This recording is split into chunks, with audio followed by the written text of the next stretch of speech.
Hey, Motorman here with my tip of the week. Once again, I'm behind the camera, but I think you can hear me better when I'm behind the camera. So listen very carefully. I get a lot of questions from people. They tell me they hear me constantly blipping the throttle when I go through an exercise, and they say, should they do that as well? Or should they hold the throttle steady? Well, it's actually a style that you're going to develop with a little bit of practice and find what's better for you.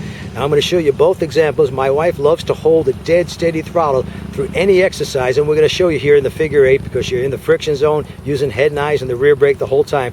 And listen carefully to her throttle. She's got a pretty loud pipe on that bike, so you'll definitely hear the difference between her and the next bike we put through there.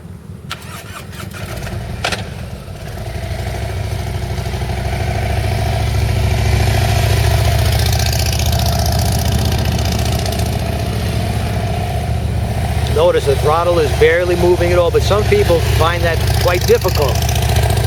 So you could try the constant blipping of the throttle. We're going to demonstrate that next. I also find that if you're on a 4 or 6 cylinder motorcycle, blipping the throttle is actually quite a bit easier. That's the other style.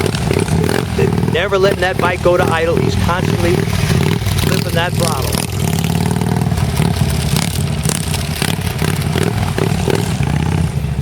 And don't forget, folks, we still have the Ride Like a Pro. It used to be $29.95. We got a smaller package, but we're still sending you the practice guide with it.